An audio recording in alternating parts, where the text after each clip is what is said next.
अगर इस वीडियो में बताई गई स्ट्रैटेजी को तुम दिल से फॉलो करते हो तो तुम्हारे सपनों को पोस्टपोन होने से मैं बचा सकता हूं। अगर इस वीडियो को तुम तब देख रहे होंगे जब तुम्हारे सीयूईटी के एग्जाम बहुत नजदीक होंगे तो ये वीडियो तुम्हारे किसी काम की नहीं होगी, बर्बादी का टाइम होगा, बहुत घटिया सिचुएशन होगी। वो बोलते हैं ना, इज्जत का फलूदा निकल चुका होगा। इसलिए सीयूईटी की तैयारी की राइट अप्रोच क्या है, तुम कैसे अपने बोर्ड के एग्जाम साथ में मैच कर पाओगे, किस तरीके का फोकस आपका आपकी स्टडी पे होना चाहिए, ये ईच एंड एवरीथिंग आज हम डिस्कस करने वाले हैं दोस्तों। तो बड़ा ध्यान से समझना है।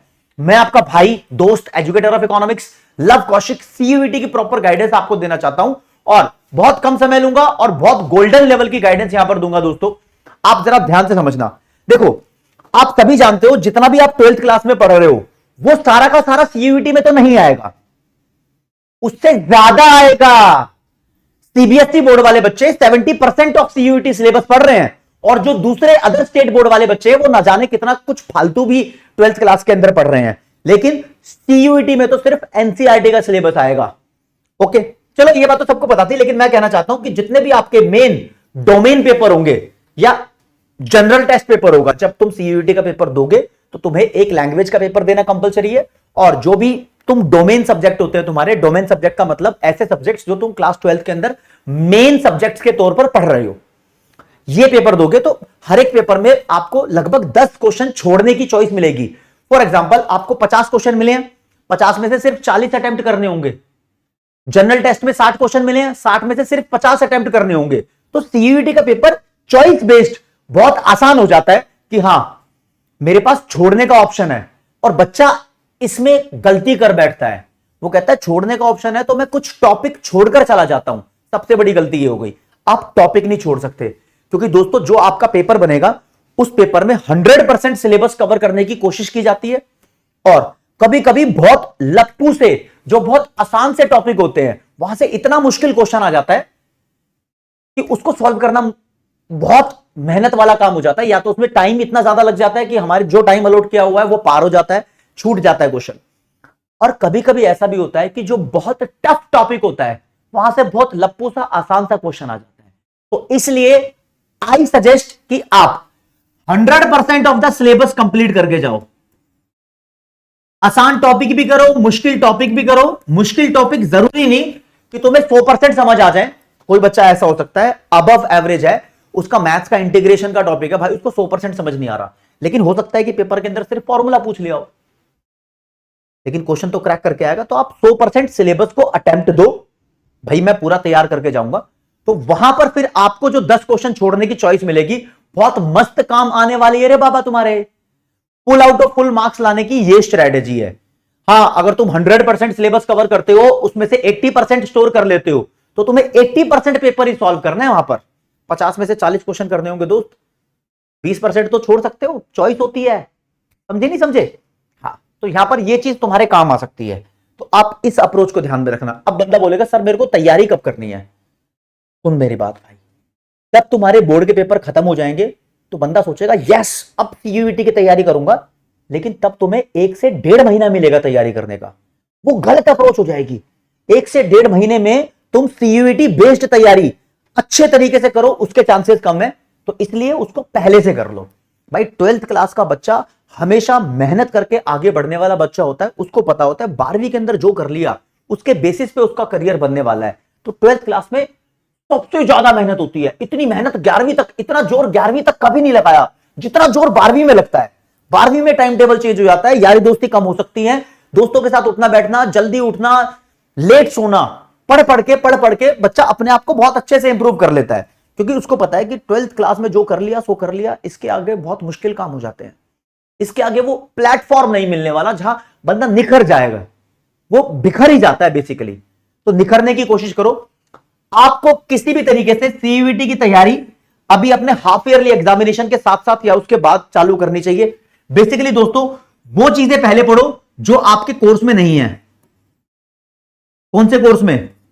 Out of 12th syllabus. अभी जैसे कि मैं बात करूं 12th के सिलेबस में, सीबीएसई वाले बच्चों के पास, सीबीएसई बोर्ड वाले बच्चों के पास 12th के सिलेबस में माइक्रो इको नहीं है, तो भाई तुम अपनी माइक्रो इको कवर करो। अब देखो यार, एक बहुत पुरानी स्टोरी है।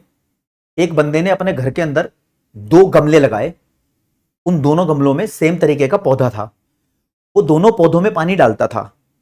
एक पौधे की जड़ में पानी, यानी जड़ वाले हिस्से में पानी डालता था, एक पौधे के ऊपर वो ऊपर से पानी बिखेरता था। तो कुछ टाइम बाद उसने देखा जिस पौधे के जड़ में वो पानी डालता था वो पौधा निखर कर बड़ा हो गया, अच्छा हो गया, और जिसमें ऊपर से स्प्रे करता था पानी, ऐसे बिखारता था, वो पौधा खराब हो गया। तो वही है, ऊपर ऊपर से कॉन्सेप्ट मत करो, खराब हो जाओगे। जड़ से कॉन्सेप्ट करोगे, कॉन्सेप्ट को समझोगे तो निखर जाओगे। तो अभी आपको कॉन्सेप्ट क्लियर करने की जरूरत है। और यहां पर देखो एक अप्रोच जो मैच करेगी सीयूईटी और तुम्हारे 12th के साथ। दोस्तों आपको एमसीक्यूज बहुत ज्यादा अटेम्प्ट करने हैं। अब तो 12th का भी पेपर उस लेवल का हो गया कि एमसीक्यू की वेटेज बढ़ गई है, तो क्यों ना आप एमसीक्यू ज्यादा से ज्यादा अटेम्प्ट करो ताकि सीयूईटी के लेवल की तैयारी कर पाओ। तो जैसे कि अब माइक्रो नहीं है तुम्हारे पास, तो माइक्रो की प्रिपरेशन करनी स्टार्ट कर दो। हो सकता है कि जनरल टेस्ट तुम देने की कोशिश कर रहे हो तो उसकी प्रिपरेशन स्टार्ट कर दो। देखो क्लैरिटी आपको दूंगा यहां पर मैं, जब तुम सीयूईटी का पेपर दोगे तो आपको एक लैंग्वेज कम से कम पढ़नी है। वो इंग्लिश भी हो सकती है, हिंदी भी हो सकती है, इसमें जनरली ग्रामर आती है, ग्रामर वाली इंग्लिश होती है।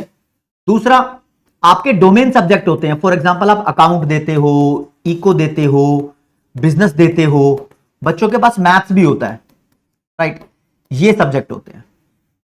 और इसके अलावा आप पेपर दे सकते हो, एक होता है जनरल टेस्ट। जनरल टेस्ट में दोस्तों 8वीं क्लास तक की मैथ्स होती है, फिर थोड़ा सा एक नया सब्जेक्ट आया है रीजनिंग, रीजनिंग होती है, थोड़ी सी जनरल नॉलेज भी होती है, इन सबका मिक्सचर है जनरल टेस्ट। देखो 12th के बाद जब तुम्हें अपने मनपसंद कोर्स में एडमिशन लेना होगा तो जिस भी यूनिवर्सिटी में आप एडमिशन लेना चाहते हो वो यूनिवर्सिटी आपको बताएगी कि आप जनरल टेस्ट देकर उस कोर्स में एडमिशन लोगे या नहीं। फॉर एग्जाम्पल दिल्ली यूनिवर्सिटी में अगर आपको एडमिशन लेना है, जैसे कि बीकॉम हो गया, बीकॉम ऑनर्स हो गया, इको ऑनर्स हो गया, ऐसे कोर्सेज में जनरल टेस्ट की जरूरत नहीं पड़ती। दिल्ली यूनिवर्सिटी बोलती है भाई आप एक लैंग्वेज दो और फिर 3 डोमेन दो, राइट। जैसे डीयू के अंदर कुछ अलग से कोर्स चलते हैं, bachelor of business economics, bachelor of management studies, और एक है BBA in finance and investment administration. ये वाले 3 कोर्स डिमांड करते हैं कि आपको जीटी देना होना चाहिए, यानी इसका स्कोर काउंट होता है। फॉर एग्जांपल किसी बच्चे के इसमें 200 नंबर आते हैं, इसमें 200 नंबर आते हैं, इसमें 200 नंबर आते हैं, इसमें 150 आते हैं और इसमें 100 आते हैं। तो भाई आपको डीयू के बीकॉम में एडमिशन लेना हो तो बीकॉम के लिए देखना क्या करना पड़ेगा आपको। 200 200 200 600 और 150 750 नंबर हो गए आपके। 4 सब्जेक्ट के नंबर लगाए जाते हैं, ठीक है। आप जनरल टेस्ट को काउंट मत करो। लेकिन कुछ यूनिवर्सिटीज ऐसी हैं जो जनरल टेस्ट को कंपलसरी बोलती है, तो डिपेंड करता है। इसलिए आप सेपर साइड जनरल टेस्ट की थोड़ी थोड़ी तैयारी करते हुए चलो, और बहुत आसानी होता है, बहुत बेसिक होता है। 10 क्वेश्चन यहां पर भी छोड़ने का मौका मिलता है, जो नहीं आते उसको छोड़ देना। अभी मैं आपको बिल्कुल स्ट्रेट एग्जाम ओरिएंटेड फैक्ट्स के बारे में बता रहा हूं। मैं ये नहीं बता रहा आपको सीयूईटी होता क्या है, सीयूईटी कौन कराता है, सीयूईटी के लिए क्या करना पड़ता है। सीधी स्टडी से रिलेटेड बात कर रहा हूं।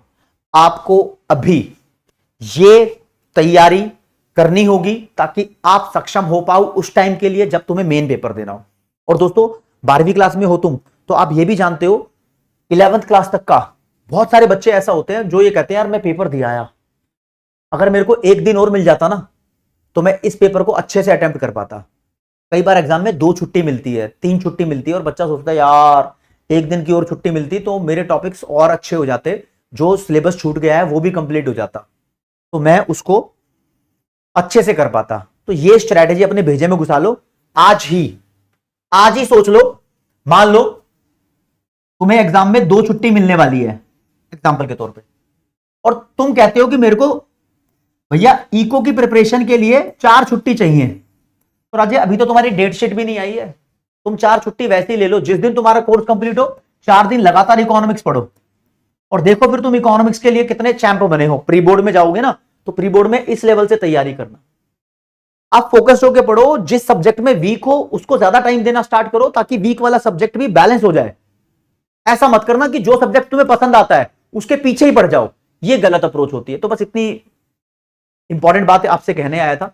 अगर आपकी कुछ और डिमांड है तो वो डिमांड आप कमेंट सेक्शन आपके पास अवेलेबल है, खाली है, आप डिमांड करो, मैं सप्लाई करूंगा। और अपना ये बॉन्ड हमेशा बना रहना चाहिए दोस्तों। इस बॉन्ड के खातिर ही तो सब चलता है। इतना प्यार आप लोगों ने दिया। तो बच्चों की प्रॉब्लम्स थी, बच्चों ने पूछा था कि किस समय पर तैयारी करनी चाहिए सीयूईटी की, तो मैंने आपको गाइडेंस दी है कि अभी से आप तैयारी कर सकते हो सीयूईटी 2025 के एग्जाम की। थोड़ा थोड़ा अभी पढ़ना स्टार्ट करो, जब तुम्हारा बोर्ड का पेपर हो जाए उसके बाद ज्यादा पढ़ना स्टार्ट करो, और 100% सिलेबस कवर करना है। This is the summary. Thank you so much.